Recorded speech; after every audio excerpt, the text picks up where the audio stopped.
Quartier lointain est un manga onirique de Jiro Taniguchi publié dans Big Comics entre septembre 1998 et février 1999.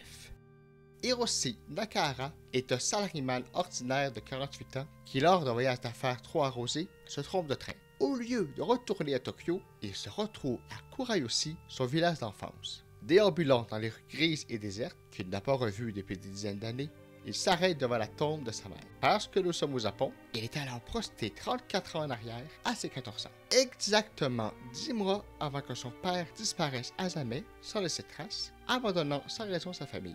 Hiroshi comprend qu'il aura un peu moins d'une année pour découvrir la raison de la fuite de son père et l'en empêcher. Jiro Taniguchi fait partie des monstres sacrés de la manga. Depuis ses débuts dans les années 70, il s'est imposé comme un virtuose de la manga, tant au niveau graphique que narratif. Commençant dans la plus pure tradition du Gekika, son style s'est raffiné avec les années pour se rapprocher d'artistes européens comme Sanshiro, Mobius ou François Unten. Sans avoir leur univers visuel, son style graphique réaliste s'y apparente, tout en restant un admirateur de grands dessinateurs japonais comme Osamu Tezuka, Utokawa Uroshike, Yutsuhiro Tatsumi ou Takao Saito, et des cinéastes comme Akira Kurosawa ou Yotuziro Ozu. Il voue un profond respect à des artistes occidentaux comme Van Gogh, Edward Hopper ou Gustav Klimt. Ce qui explique que Taniguchi soit un des rares mangaka à publier des œuvres en Europe et à travailler avec des auteurs européens. Ses nombreux prix au festival d'Angoulême, en France et au Japon, en témoignent. Après quelques titres anonymes, à la fin des années 70, c'est avec Trouble is My Business, un Gekika viril puisant largement dans les codes des films noirs et des histoires de détectives privés américains que Taniguchi connaîtra le succès. Suivra une très longue liste de classiques, duquel je retiens Burulka, Autant des bas de sang, L'homme qui marche, Journal de mon père, Le sommet des dieux, et mon préféré, Le gourmet solitaire. Outre son style soigné et réaliste, Taniguchi témoigne dans ses œuvres d'un grand amour de la nature et des animaux, ainsi que d'un grand respect pour les valeurs familiales, les souvenirs et les traditions, mais sans être nostalgique et pessimiste. C'est justement de cela que traite Quartier lointain. Inspiré de sa propre enfance, Taniguchi se questionne sur les rapports que chacun entretient avec son enfance et les souvenirs qui s'y rattachent. En revivant une année de son adolescence, Hiroshi entrevoit que la réalité était souvent différente des souvenirs qu'il en avait gardés. Fort de son bagage d'homme de 48 ans et de ses expériences, il peut réussir tout ce qu'il a raté la première fois. Être populaire par ses résultats en classe, s'illustrer comme athlète ou vivre une romance avec son premier amour secret. Mais surtout, dire tout ce qu'il n'a jamais su dire à sa mère et à son père. Il réalise aussi qu'être baigné dans une nostalgie confortable peut l'empêcher de découvrir la raison du départ de son père. Et que c'est un jeu risqué. Sans rien révéler, il va découvrir tout un pan de l'histoire de sa famille qu'il n'avait jamais soupçonné et que derrière ses allures de tailleur ordinaire, son père avait une vie secrète complexe. En ce père sérieux, tranquille, silencieux, dédié à ses clients et qui a disparu du jour au lendemain, Hiroshi voit l'écho de sa propre vie de salariman toujours absent et rarement avec ses filles et sa femme. Un père absent, vaut-il mieux qu'un père qui a fui? Le succès de la manga en France a fait germer l'idée d'une adaptation cinématographique. Défi relevé par le cinéaste belge Sam Garbaski en 2010. Il a été appuyé pour adapter la manga par les scénaristes Jérôme Tonnerre et Philippe Braspon. Leur adaptation suit l'histoire de la manga. Thomas Vergnas, un BDiste en manque d'inspiration, participe à un salon de la BD. Il se trompe de train en retournant chez lui et au lieu de voyager vers Paris, il s'arrête à Nantua, situé en Rhôde-Alpes, le village de son enfance. Après un tour du village, il décide de se recueillir sur la tombe de sa mère. Il est alors projeté à l'époque de ses 14 ans, le jour même où son père avait abandonné sa famille. Mais il n'est visiblement pas parti cette fois. Thomas veut alors comprendre pourquoi son père les avait abandonnés et l'empêcher. Je vais le dire d'emblée, visuellement, il n'y a rien à reprocher à ce film. Déplacer l'action de la campagne japonaise à la campagne alpine française fonctionne très bien et offre un décor pertinent. La réalisation de Garbeski est académique, mais fonctionne. Taniguchi a un style très cinématographique et son quartier lointain n'y fait pas exception. Le soin qu'il apporte au cadrage dans ses images, aux jeux de lumière et à la composition installe une atmosphère à la fois lente, douce et poétique. Il parvient en une image à tout dire, sans avoir besoin de dialogue ou de narration. La manga est ironiquement plus cinématographique que le film. Je croyais sincèrement à un rêve. Et j'aimais beaucoup ce rêve. J'étais revenu à mes 14 ans, mais cette fois, mon père ne nous avait pas abandonnés. Karapaski utilise souvent la narration pour transmettre l'information, parfois de façon peu heureuse et lourde. Au cinéma, il vaut mieux montrer que dire. Mais certains cinéastes français ne comprennent pas encore cette règle.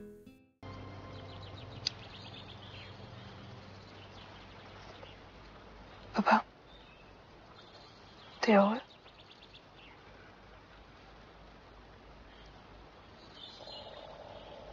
T'aimes ton métier? Pourquoi tu m'écoutes pas? Si, je t'écoute. Ce métier, je l'ai pas vraiment choisi. À la gare, c'était difficile et j'ai repris la boutique de ton grand-oncle. Tu connaissais la couture? J'ai appris.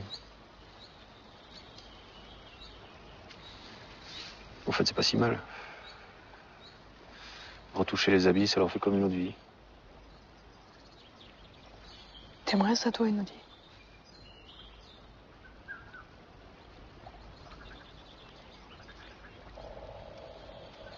C'est vrai que t'es pas très bavard. Papa, suppose que... C'est quoi toutes ces questions? Le problème de Quartier lointain est son scénario et son adaptation qui sont ratés et insuffisants. La plupart des choix qui ont été faits passent à côté de la cible et ne rendent pas justice à l'œuvre originale. Avoir fait de Thomas un BDiste plutôt qu'un salarié n'est d'abord justifié en rien dans le film, mais surtout, ça met de côté le parallèle qu'Orici finit par dresser entre sa vie et celle de son père. En questionnant les choix de son père, il remet en question ses propres choix, le rendant plus proche de lui que lors de sa première adolescence. L'artiste Thomas n'a pas plus de lien avec son père la deuxième fois.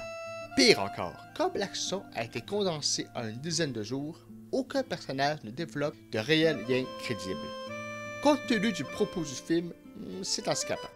En 10 mois dans la manga, Hiroshi a le temps de se rapprocher de son père, de sa mère et de Tomoko, son amour de jeunesse. Taniguchi les fait évoluer tranquillement de façon naturelle et douce, ce qui permet à Hiroshi d'évoluer en tant qu'individu et en tant que personnage. En 10 jours, Thomas n'évolue pas. De tout le film, il n'a que 3 scènes avec son père, 2 avec sa mère et 4, en étant généreux, avec Sylvie, son amour de jeunesse. C'est bien trop court pour que les personnages évoluent, mais c'est aussi trop peu pour que les spectateurs acceptent les enjeux. Le cinéma n'a pas à être réaliste, mais il doit être crédible et cohérent. Ce n'est pas juste parce qu'ils sont français, mais tous les personnages du film sont insupportables. Oui, tout à fait. Bon, allez, tiens. Au revoir les filles. Salut, papa. Ouais, ça, je vais le... Merci. Allez, oublie pas ton sac. Attends. Tu veux bien me donner des leçons? Oui, mais des leçons de quoi? De dessin, parce que plus tard, j'aimerais bien devenir styliste. Dans la mode? Oui, à Paris ou à Londres. Un Carnaby Street? Comment tu connais? Mon père il est un peu dans la mode. Ah bon? Une amie. Une fille. Oui, j'avais compris. C'est qui cette fille? Je vais pas te raconter ma vie. Puis d'ailleurs, tu me croirais pas. Et toi? Qu'est-ce que t'as fait de ta journée? Moi, rien de spécial. Le marché, le ménage. Pourquoi t'es pas sortie te promener? On n'est pas dimanche. Et alors? T'as le droit de sortir, maman. T'as le droit de profiter de la vie. Allez, viens. Je t'invite quelque part. La distribution est plutôt molle, mais c'est plus la faute de ce que les comédiens doivent jouer qu'une question de talent. Thomas adulte est une espèce d'artiste dépressif, Thomas adolescent est un pleurnichard arrogant et stupide, son père est continuellement froid et renfermé, comme sa mère d'une infinie mollesse. Il trouve même le moyen de ruiner le personnage de Sylvie en faisant une adolescente prétentieuse avec la chatte en feu. C'est moche. On reconnaît à peine que c'est une guitare. Écoute, le réalisme, on s'en fout. Ce qui compte, c'est que tu trouves ton style et que t'imposes ta vision.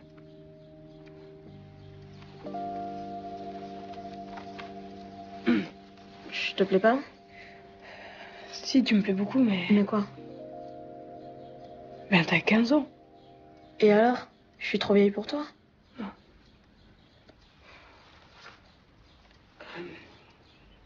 En fait, je suis pas prêt. Tu me diras quand tu seras prêt. Donnez-nous au moins une chance de nous attacher au personnage, par pitié. Dans la manga, Hiroshi est un adulte un peu excessif et un peu fort-gueule, ce qui demeure adolescent. Son père est sérieux et appliqué, mais sait faire preuve de douceur et de tendresse. Sa mère est calme, mais cache une grande force intérieure. Et Tomoko est la jeune fille japonaise bien élevée, typique, mais qui ne manque pas d'ambition et de caractère. Ce n'est pas du tout la même chose. Le film dure 1h30 et aurait eu intérêt à être rallongé d'un 15 ou 20 minutes pour développer les rapports entre les personnages, élément essentiel à sa crédibilité. Avec leur quartier lointain, les scénaristes échouent à la règle numéro 1 d'une histoire, faire avancer le récit par des événements et non pas par des faits. Et l'histoire standard commence à un point A, un événement mène à un point B, un autre mène à un point C, et ainsi de suite de façon logique.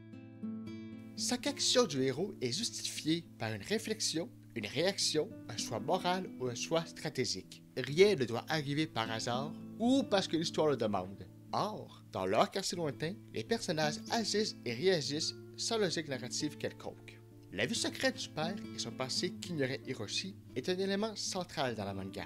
Hiroshi, comme le lecteur, découvre des pans tranquillement en allant de plus en plus profondément dans la gravité. Il y a une progression logique et graduelle qui amène Hiroshi et le lecteur à se questionner sur la légitimité ou non de la fuite du père. C'est en comprenant et acceptant les raisons de son père qu'il peut retrouver sa vie dans le présent. Dans le film, Thomas ne comprend rien de plus et retrouve quand même sa vie. Les mêmes éléments sont dans le film, mais dans un ordre pêle-mêle, sans logique et sans répercussion. Le film révèle bien trop tôt le passé du père, ce qui enlève tout effet au final, car le spectateur a oublié ces informations en route, ou du moins n'a pas compris leur importance au départ. Dans la manga, le père semble épanoui et heureux, ce qui rend son départ encore plus étrange. Dans le film, il est tellement froid et distant que c'est logique qu'il parte. Le propos central de Taniguchi est de se questionner sur l'honneur et la responsabilité. Au Japon, et encore plus au Japon d'après-guerre, un homme devait sacrifier ses désirs individuels pour l'honneur de sa famille, son image et ses responsabilités envers elle. Mais jusqu'à quel point peut-on se sacrifier pour sa famille? Le père d'Hiroshi est un homme épanoui, qui aime sa famille, qui aime ses enfants, qui aime sa femme, mais qui n'est pas heureux. Ce qui justifie son dilemme à quitter une famille qu'il aime pour son bien-être. C'est un choix qui se débat et que tout le monde peut comprendre. Je ne dirais pas que les Français n'ont pas d'honneur, mais leur rapport est différent. Ces questions sont dans le film, mais tellement mal amenées et exploitées qu'elles n'ont aucun effet. Lorsqu'on adapte une œuvre, il faut avoir quelque chose à dire. Si la motivation est de faire de l'argent, en profitant d'une œuvre populaire, d'accord, c'est clair. Mais Quartier lointain n'a rien de commercial. Si c'était pour rendre hommage à la manga, c'est raté. On n'offre pas à Jiri Taniguchi un caméo dans son film sans vouloir y mettre un peu de cœur. Et si c'était pour rendre hommage à la France des années 60, il fallait s'assumer bien plus. S'il voulait raconter l'histoire d'un fils se rapprochant de son père à faire d'effroi, il fallait pousser le concept jusqu'au bout. Sans vouloir, la transformation était difficile et le score est maintenant de 3-0. Le coup de renvoi va être fait par Price qui va donner ce coup de renvoi en coup de pied tombé. Voilà qui est fait. La balle tarde à sortir. Si elle sort pour les Français, Cambert-Aveyron à son frère qui lance Dourde. Lux a fait une basse un peu n'importe comment. Heureusement qu'Arnaudet était derrière. Lux a fait une passe trop haute à Dourde qu'il croyait plus loin. Et c'est Arnaudet qui a pu se saisir de cette balle et trouver une touche à 25 mètres de la ligne de but française côté tribune d'honneur. Touche jouée par Beb. Touche jouée par Beb à l'avantage de Sester qui donne. Au final, qu'est-ce qui est pire? Un mauvais film bien fait ou un film raté qui met du cœur? Allez, gâteau! Bruno, téléphone.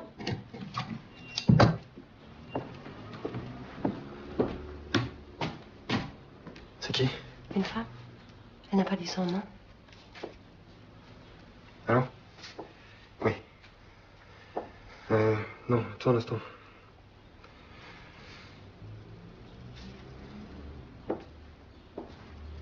Oui. Écoute, Je m'en occupe, t'inquiète pas.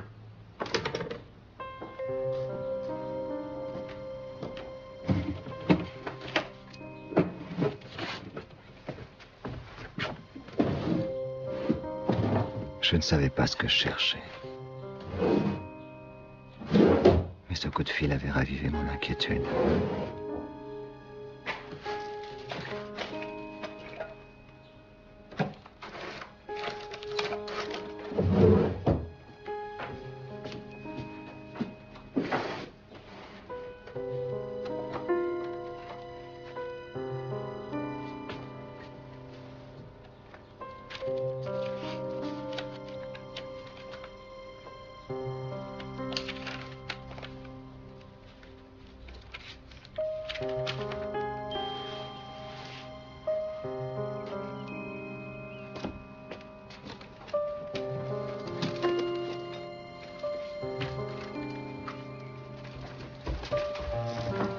Papa, je peux venir avec toi à la pêche?